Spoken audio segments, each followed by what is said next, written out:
Hi everyone. मैं शुभम आज आप लोगों को रिले का सेकंड लेक्चर पढ़ाऊंगा। ठीक है, जिसमें हम लोग attraction type relay, induction type relay पढ़ेंगे। तो इससे पहले रिले का एक लेक्चर आ चुका है, अगर वो आपने नहीं देखा है तो आप देख सकते हैं। तो वीडियो को स्टार्ट करते हैं। तो हमने ये रिले का बेसिक्स देख चुका था। आज हम लोग ये अट्रैक्शन रिले देखेंगे, इंडक्शन टाइप रिले देखेंगे। ठीक है, और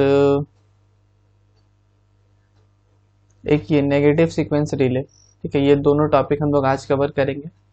बाकी जो टॉपिक है वो हम लोग नेक्स्ट वीडियो में कवर कर लेंगे, वो छोटा छोटा टॉपिक है। हाँ, तो मैंने इलेक्ट्रोमैग्नेटिक रिले का डेफिनेशंस बताया था कि इलेक्ट्रोमैग्नेटिक रिले वो एक ऐसा रिले होता है, ठीक है, जो कि इलेक्ट्रोमैग्नेटिक अट्रैक्शंस के प्रिंसिपल पे काम करता है। ठीक है, और ये एक तरह का क्या होता है, मैग्नेटिक स्विच होता है। ठीक है, जो क्या करता है, मैग्नेट का इस्तेमाल करता है। ठीक है, मैग्नेटिक फील्ड को क्रिएट करने के लिए। और उसमें और यही magnetic field then uses for opening and closing the switch. और यही रिस्पॉन्सिबल होता है कि स्विच को ओपन और क्लोज करने के लिए, और परफॉर्मिंग मैकेनिकल ऑपरेशंस। और ये क्या करता है, मैकेनिकल ऑपरेशंस को परफॉर्म करता है। तो ये मैंने डेफिनेशंस बताया था। इसके टाइप्स भी बताए थे कि दो टाइप्स होते हैं। ठीक है, electromagnetic attractions and inductions type. तो इन दोनों के बारे में अब डीप डिस्कशन करते हैं। तो इलेक्ट्रोमैग्नेटिक अट्रैक्शंस रिले क्या होता है ये।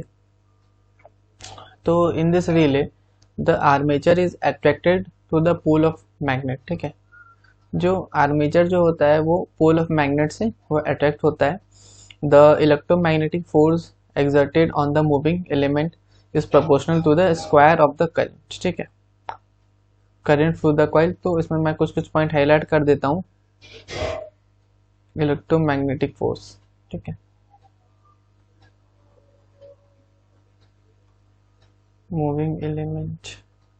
ठीक है, तो बोला गया ये है कि जो इलेक्ट्रोमैग्नेटिक फोर्स जो होगा, जो हम लोग लगा रहे हैं, एग्जर्ट कर रहे हैं, ठीक है, कोई भी मूविंग एलिमेंट का, वो डायरेक्टली प्रोपोर्शनल होगा किसका, स्क्वायर ऑफ द करंट। यानी करंट जो फ्लो हो रहा है कॉइल में क्या होता है, करंट फ्लो होता है। ठीक है, उसका डायरेक्टली प्रोपोर्शनल होगा। ठीक है, ये बताया गया। और यही है this relay response to the both.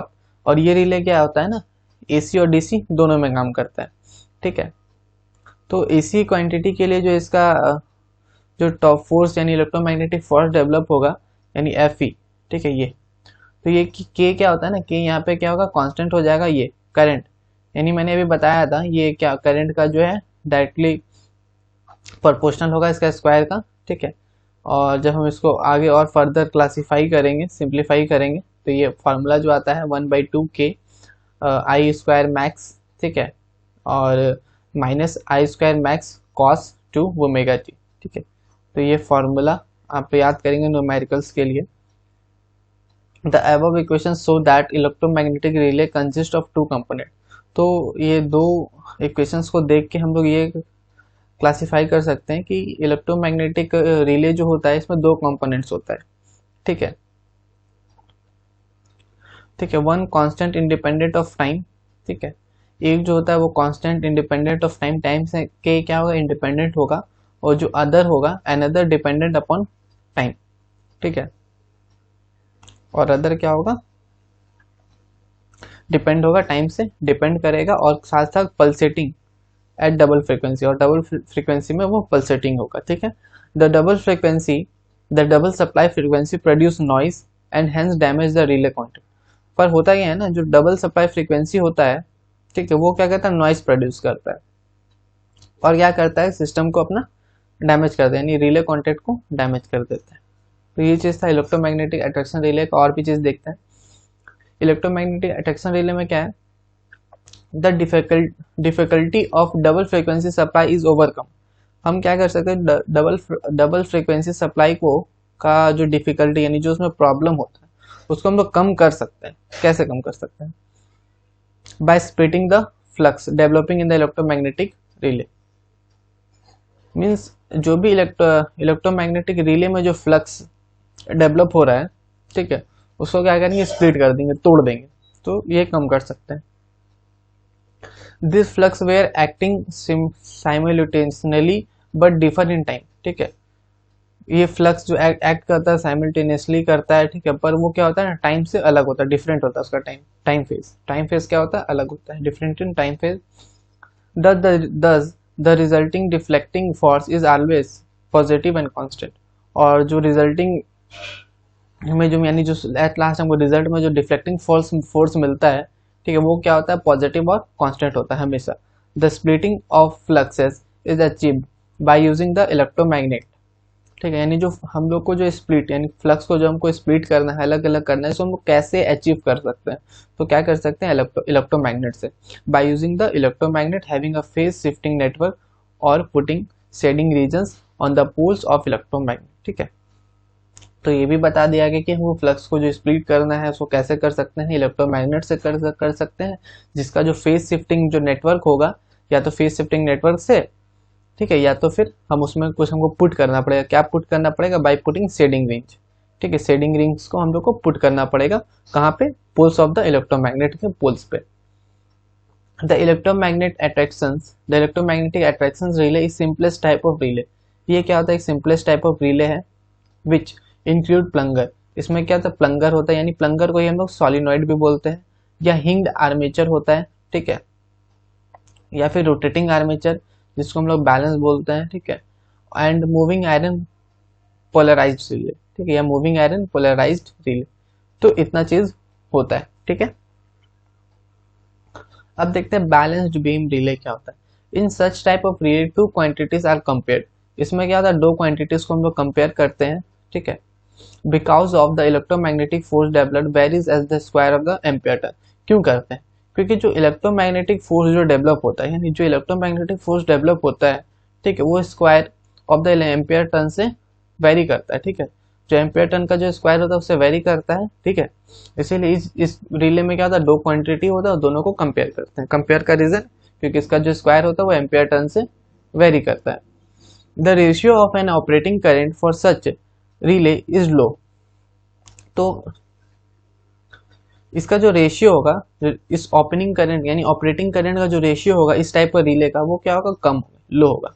If the relay set for fast operation, अगर इस रिले को हम लोग फास्ट ऑपरेशन के लिए सेट करते हैं तो ये क्या होता है, मतलब अच्छे से नहीं काम करता, then it will tend to overreach on fast operation, overreach on fast operation, ठीक है। तो इसका डायग्राम था जिसमें इसमें क्या ना, दो तरह का कॉइल होता है, ठीक है, एक ये जो होता है हम लोग ऑपरेटिंग कॉइल होता है, और ये अपना रिस्ट्रेनिंग कॉइल होता है, ठीक है, और उसके ऊपर में क्या होता है, अपना मूविंग आर्मेचर होता है, ठीक है।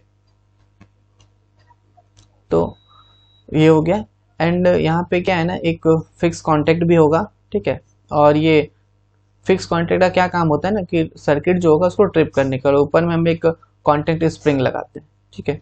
तो ये जो था बैलेंस बीम टाइप का डायग्राम था। अब हम लोग देखेंगे हिंग्ड आर्मेचर रिले, क्या होता है हिंग्ड आर्मेचर रिले। तो मैं एक डायग्राम से पहले एक बार बता देता हूँ कि इसमें क्या है ना, ये फ्लक्स मूव कर रहा है, ठीक है, तो ये फ्लक्स का मूवमेंट हो रहा है, तो फ्लक्स क्या होता है ना, हमेशा लो रिएक्टेंस पार्ट को फॉलो करता है, ठीक है। जब भी कुछ इश्यू आएगा तो ये क्या होगा ना, फिक्स कांटेक्ट क्या होगा, इधर की ओर मूव होगा, ठीक है, और यहाँ पे एक सर्किट ब्रेकर रहेगा, वो जैसे प्रेस हो जाएगा तो अपना सिस्टम बंद हो जाएगा। तो ये चीज़ है, तो वही इसमें भी प्रोसेस सेम है, इसमें भी एक कंट्रोल स्प्रिंग होता है, ठीक है, और एक ये मूविंग आर्मेचर है, ठीक है, और ये फिक्स कांटेक्ट है, यहाँ पे एक मूविंग कांटेक्ट है, तो ये सब चीजें यहाँ पे भी होता है। And the sensitivity of the relay can be increased for DC operations by adding the permanent magnet. एक मिनट, मीन्स जो सेंसिटिविटी होगा, ठीक है, इस रिले का, उसको हम लोग क्या कर सकते हैं, इंक्रीज कर सकते हैं। पर कौन सा ऑपरेशंस के लिए, डीसी ऑपरेशंस के लिए कैसे, हम लोग वहां पे क्या करेंगे, परमानेंट मैग्नेट को लगा के कर सकते हैं इंक्रीज। और इस रिले को हम एक चीज और बोलते हैं, क्या बोलते हैं, पोलराइज्ड मूविंग रिले, ठीक है। तो एग्जाम में ये क्वेश्चन पूछ सकता है जेई में कि पोलराइज्ड मूविंग रिले किसे कहते हैं, तो हिंग्ड आर्मेचर रिले को ही बोलते हैं, ठीक है। तो ये था हिंग्ड आर्मेचर रिले। अब आते हैं इलेक्ट्रोमैग्नेटिक इंडक्शन रिले में, क्योंकि मैंने ये बैलेंस्ड बीम रिले और ये हिंग्ड आर्मेचर रिले, ये दोनों एक एग्जाम्पल, एक टाइप है इलेक्ट्रोमैग्नेटिक अट्रैक्शन रिले का। एंड अब हम लोग इलेक्ट्रोमैग्नेटिक इंडक्शन रिले पढ़ेंगे। The electromagnetic relay operates on the principle of speed phase motor. ठीक है, तो ये जो रिले जो है वो स्पीड फेज मोटर के प्रिंसिपल पे काम करती है। ठीक है, the initial force is develop on the moving element that may be disc और अनदर फॉर्म ऑफ रोटर। ठीक है, जो इसमें जो इनिशियल फोर्स जो डेवलप होता है, यानी इनिशियल फोर्स जो डेवलप हो रहा है, ठीक है, को मूविंग एलिमेंट में, वो क्या हो सकता है, या तो वो डिस्क हो सकता है या कोई अनदर फॉर्म ऑफ रोटर। ठीक है, rotor of the non magnetic moving element. ठीक है, कोई भी नॉन मैग्नेटिक मूविंग एलिमेंट का जो रोटर होता है वो हो सकता है। The force is developed by interactions of electromagnetic flux, यानी जो फोर्स डेवलप होता है वो कैसे डेवलप होता है। ठीक है, इलेक्ट्रोमैग्नेटिक फ्लक्स का इंटरेक्शन से, ठीक है, विद ईडी करंट। किसके साथ इंटरेक्शन हो रहा है, ईडी करंट के साथ जो इलेक्ट्रोमैग्नेटिक फ्लक्स का इंटरेक्शन हो रहा है, ठीक है, उससे हम लोग का फोर्स डेवलप होता है। That is induced by the rotor by this flux, और उस फर्स्ट फ्लक्स को इंड्यूस होता है रोटर के द्वारा। ठीक है, रोटर में इंड्यूस होता है ये फ्लक्स। ठीक है, और the different type of structure has been used for obtaining the phase differences in flux this structure, यानी बहुत अलग अलग टाइप्स का हम लोग स्ट्रक्चर्स हम लोग इस्तेमाल करते हैं कि फेज डिफरेंस को पा सकें, ऑब्टेन कर सकते हैं। तो उसमें 3 टाइप होता है। ठीक है, एक शेडेड पोल स्ट्रक्चर होता है, दूसरा होता है वाट आवर मीटर जिसको हम लोग डबल बाइंडिंग स्ट्रक्चर भी बोलते हैं, and the third structure is induction curve structure. One by one देखते हैं सभी को। Shaded pole structure, this coil is usually energized by current flowing in the single coil wound on a magnetic structure containing an air gap। ये जो coil है usually energised होता है कब, जब उसमें by current flowing in the single coil, जब single coil में करंट फ्लो हो रहा है, और वो कॉइल क्या होगा, वाउंड होगा, यानी कुछ चीज से लपेटा होगा। किससे, वाउंड ऑन मैग्नेटिक स्ट्रक्चर। वो कॉइल कहाँ पे लपेटा हुआ होगा, मैग्नेटिक स्ट्रक्चर पे लपेटा होगा, और वो मैग्नेटिक स्ट्रक्चर क्या कंटेन करेगा, एयर गैप। ठीक है, लेकिन सीधा भाषा में समझे कि एक एयर गैप गुजर रहा है, ठीक है, एक मैग्नेटिक स्ट्रक्चर में, उसमें हम एक सिंगल कॉइल वाउंड कर दी है, उसमें जो करंट फ्लो हो रहा है वो उस कॉइल में वो यूजुअली एनर्जाइज होगा। ठीक है, the air gap flux produced by initializing current is split into 2 flux displace in time space and by the shading. ठीक है, इसमें जो 2 फ्लक्स जो डिस्प्लेस हो रहा है, ठीक है, उसका नाम वो कैसे होगा, या तो वो टाइम स्पेस पे होगा या तो शेडिंग रिंग पे होगा। ठीक है, the shading ring is made up of copper ring. जो शेडिंग रिंग होता है, जो वो किससे बना होता है, the shading ring is made up of copper ring that encircles the part of the pole face of each pole. और ये क्या इनसर्कल करता है, जो pole face of each pole, यानी ईच पोल में, यानी हर जितना भी पोल है उसमें जो पोल फेस होगा उसका पार्ट को इंसर्कल करता है। ठीक है, the disc is made up of aluminium, और डिस्क किसका बना हुआ होता है, अल्युमिनियम का बना हुआ होता है। The inertia of the aluminium disc is very less, ये हमें पता है कि जो अल्युमिनियम डिस्क का जो इनर्शिया होता है वो काफी कम होता है। Hence they need less deflecting torque, और इसको बहुत ही कम डिफ्लेक्टिंग टॉर्क का जरूरत पड़ेगा मूवमेंट के लिए। ठीक है, बहुत ही कम डिफ्लेक्टिंग टॉर्क का जरूरत पड़ेगा मूवमेंट के लिए। ठीक है, ये चीज हो गया। The two rings have the current induced in them by the alternating flux of the electromagnetic। जो 2 रिंग होगा, ठीक है, the two ring have the current induced in them, और दोनों रिंग में करंट जो होगा them मतलब उसी में करंट इंड्यूस होगा, किसके द्वारा, अल्टरनेटिंग फ्लक्स के द्वारा ऑफ द इलेक्ट्रोमैग्नेट, यानी इलेक्ट्रोमैग्नेट में जो अल्टरनेटिंग फ्लक्स होगा उसके द्वारा करंट इंड्यूस होगा उसमें खुद से। The magnetic field develop from the current produced the flux in the proportions of the iron ring। जो मैग्नेटिक फ्लक्स जो डेवलप हो रहा है वो क्या प्रोपोर्शनल होगा, आयरन रिंग से प्रोपोर्शनल होगा, और वो रिंग से surrounded by the ring to lag. ठीक है, रिंग से वो सराउंडेड होगा और लैग इन फेज, और फेज में क्या होगा, लैग होगा कितना डिग्री का, 40 से 50 डिग्री का, बिहाइंड द फ्लक्स, यानी फ्लक्स से पहले, behind the flux, in the unshaded portion of the pole. कहाँ पे, पोल का अनशेडेड पोर्शन पे। तो ये था शेडेड पोल स्ट्रक्चर का, इसका डायग्राम देख सकते हैं, ये शेडेड पोल स्ट्रक्चर का था। ये आपका कॉइल है यहाँ पे, ठीक है। ये शेडेड रिंग है, 2 शेडेड रिंग है यहाँ पे, ठीक है। ये डिस्क है, ठीक है, यहाँ पे ये डिस्क है। तो और यहाँ पे watt meter type induction disc relay है, और यहाँ पे इंडक्शन कप रिले है, ठीक है। तो वाट आवर मीटर स्ट्रक्चर क्या होता है? This structure consist of E shape electromagnet and U shape electromagnet, ठीक है, with a disc free to rotate in between them, ठीक है। इसमें क्या होता है ना, 2 तरह का इलेक्ट्रोमैग्नेट होता है, एक ई शेप इलेक्ट्रोमैग्नेट होता है, एक यू शेप इलेक्ट्रोमैग्नेट होता है, और साथ साथ में विद अ डिस्क फ्री, ठीक है, जो कि उसके अंदर में आराम से, इसमें कोई तरह का डिस्क नहीं होता है, वो अपना रोटेट करते रहता है। The phase displacement between the fluxes produce by the electromagnet is obtained by the flux generated by 2 magnet. इसमें जो फेज डिस्प्लेसमेंट होता है इसके अंदर, ठीक है, फ्लक्स जो भी प्रोड्यूस हो रहा है इलेक्ट्रोमैग्नेट के द्वारा, उसको हम लोग कैसे पाते हैं? जो भी फ्लक्स जनरेट हो रहा है 2 मैग्नेट के द्वारा, ठीक है, उससे हम लोग वो अचीव करते हैं हैविंग डिफरेंट रेजिस्टेंस। उसको उसका रेजिस्टेंस भी क्या होना चाहिए? डिफरेंस होना चाहिए, और इंडक्टेंस भी डिफरेंस होना चाहिए दोनों सर्किट का, फॉर द 2 सर्किट। और जो the E shape electromagnet carries the 2 winding, और ई शेप इलेक्ट्रोमैग्नेट क्या होता है? इसमें 2 वाइंडिंग को ये कैरी करता है, to carry the 2 winding, the primary and the secondary, ठीक है। The primary current was carrying the relay current, ठीक है, जो प्राइमरी करंट जो होगा वो रिले करंट को कैरी करेगा, while the secondary winding is connected to the winding of the U shape. और जबकि सेकेंडरी वाइंडिंग कहाँ पे कनेक्ट होगा? U shape of the electromagnet के साथ अपना सेकेंडरी वाइंडिंग कनेक्ट होगा, ठीक है। तो ये चीज है। The primary winding carry रिलेस current I1, ठीक है, while the secondary current induce the EMF। क्योंकि यहाँ पे एक चीज क्या हो गया, प्राइमरी वाइंडिंग क्या होता है? I1 करंट को कैरी करता है, ठीक है, और जबकि सेकेंडरी करंट जो होगा वो क्या करेगा? EMF इंड्यूस करेगा, कहाँ पे? सेकेंडरी में। And so circulate the current I2 in it, और उसमें क्या होगा?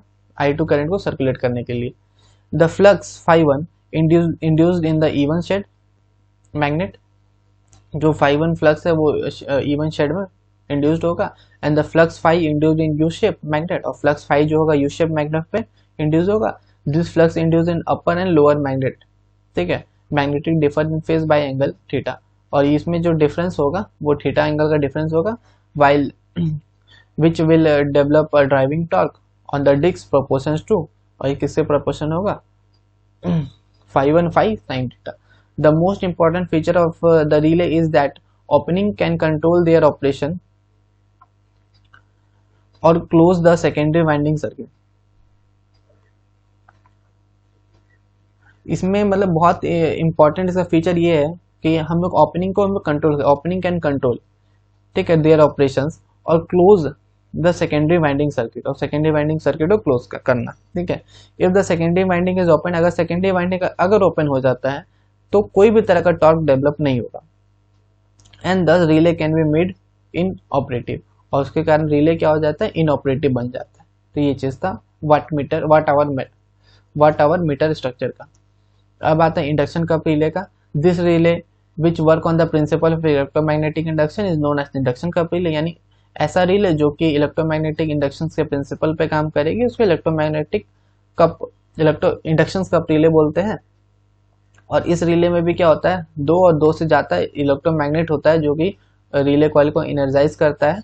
The static iron core is placed between electromagnet, जो स्टैटिक आयरन जो कोर होता है वो इलेक्ट्रोमैग्नेट में के बीच में लगाते हैं, जैसा कि हम फिगर में देख सकते हैं इंडक्शन कप में, ठीक है, ये देखिए लगा सकते हैं, ये स्टैटिक आयरन कोर है। The coil which is wound on the electromagnet generates the rotating magnetic field, यानी यहाँ पे जो कॉइल है, ठीक है, एक कॉइल आपका यहाँ पर है, एक मिनट, ये नहीं हट रहा है, ठीक है, एक कॉइल आपको यहाँ पर है, एक कॉइल आपको यहाँ पर है, यहाँ पे मैं 4 कॉइल है यहाँ पे, ठीक है, देख सकते हैं। वही the coil which is wound on the electromagnet generate the rotating magnetic field, यानी जो कॉइल इलेक्ट्रोमैग्नेट में वाउंड किया हुआ है वो क्या करेगा? जनरेट करेगा रोटेटिंग मैग्नेटिक फील्ड, यानी RMF को जनरेट करेगा, ठीक है।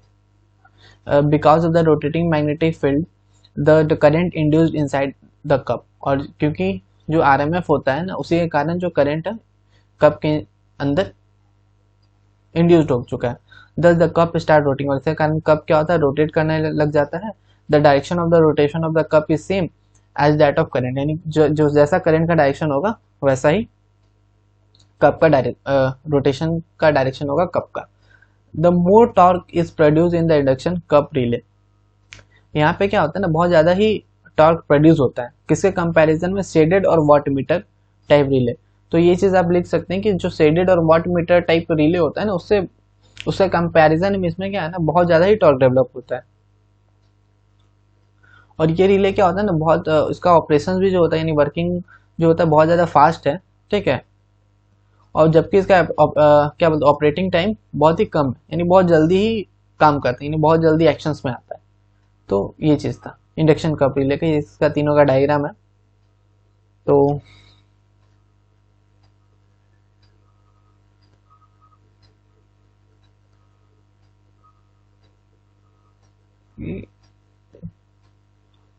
ये मैं इरेज कर देता हूँ। हाँ, आप बना सकते हैं इसका स्क्रीनशॉट लेके।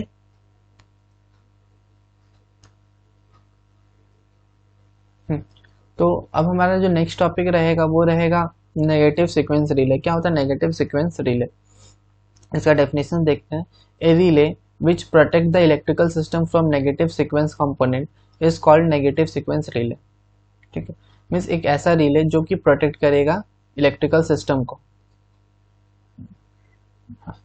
एक ऐसा रिले जो कि प्रोटेक्ट करता है इलेक्ट्रिकल सिस्टम को नेगेटिव सीक्वेंस कंपोनेंट से, तो उसको हम लोग नेगेटिव सीक्वेंस रिले बोलते हैं, या फिर हम उसको अनबैलेंस फेज रिले बोलते हैं।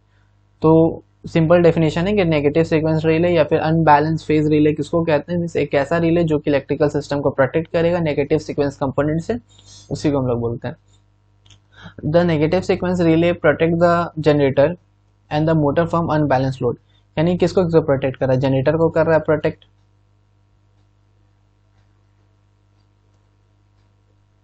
एक मिनट, ये जनरेटर को प्रोटेक्ट कर रहा है, किसको कर रहा है, मोटर को भी प्रोटेक्ट कर रहा है, किससे, अनबैलेंस लोड से प्रोटेक्ट कर रहा है, which mainly occurs because of the phase to phase fault. और ये बेसिकली होता क्यों है, जब फेस टू फेस फॉल्ट होता है तो उसी समय होता है, तो उसमें ये जनरेटर और मोटर को प्रोटेक्ट करता है। The negative sequence relay has the filter circuit, इसमें क्या होता है, एक फिल्टर सर्किट होता है which operates only for the negative sequence, जो कि सिर्फ नेगेटिव सीक्वेंस कंपोनेंट के लिए ही काम करता है। The relay always has a low current setting, और द रिले में क्या होता है ना, हमेशा जो करंट सेटिंग होता है हमेशा कम होता है। क्यों कम होता है, because the small magnitude over current can cause dangerous situation, ठीक है। The small magnitude over current जो होता है वो क्या है, डेंजरस सिचुएशंस को क्रिएट करता है। The negative sequence relay has earthing, negative sequence relay में क्या होता है, एक तरह का अर्थिंग होता है जो क्या प्रोटेक्ट करता है, ठीक है, which protect from the phase to earth fault, यानी जो भी हम लोग का फेस टू अर्थ फॉल्ट होगा उससे प्रोटेक्ट करने के लिए हम लोग यहाँ पे अर्थिंग भी करते हैं, but not from phase to phase fault, पर ये फेस टू फेस फॉल्ट से प्रोटेक्ट नहीं करता है। The phase to phase fault mainly occurs because of the negative sequence component, और यानी फेस टू फेस फॉल्ट होता क्यों है, क्योंकि ये हमेशा नेगेटिव सीक्वेंस कंपोनेंट के ही कारण होता है। तो ये चीज था नेगेटिव सीक्वेंस रिले का। इसका कंस्ट्रक्शन देखते हैं। तो ये इसमें 3 फेज है, RYB, ठीक है। और इसमें क्या है, the construction of negative sequence relay is shown in figure Z1 Z2 Z3, ठीक है, यहाँ लिखा हुआ है। ये Z1 हो गया यहाँ पे, ठीक है, ये Z2 हो गया, ये यहाँ पे Z3 हो गया, ये यहाँ पे Z4 हो गया। ये 4 यहाँ पे इम्पेडेंस है, impedance of the circuit which is connected in the form of bridge, जिसको हम ब्रिज के फॉर्म में कनेक्ट किए हैं। The impedance is energized by the current transformer, impedance जो इनर्जाइज होता है करंट ट्रांसफार्मर से। The relay operating coil is connected to the mid point of the circuit, यानी रिले ऑपरेटिंग कॉइल यहाँ पे कहाँ पे कनेक्ट किया, देखिए मिड पॉइंट में हम लोग यहाँ पे कनेक्ट किए हैं, जैसा कि फिगर में देख सकते हैं। तो ये इसका कंस्ट्रक्शन था, ठीक है। अब नेक्स्ट वीडियो में हम लोग बुचॉल्स रिले पढ़ेंगे, ठीक है, और फिर इसके बाद इसका कंस्ट्रक्शंस वगैरह देखेंगे, फिर स्टैटिक रिले को करेंगे, और भी कुछ रिले बाकी है तो वो कंप्लीट करेंगे। तो thank you for watching our video.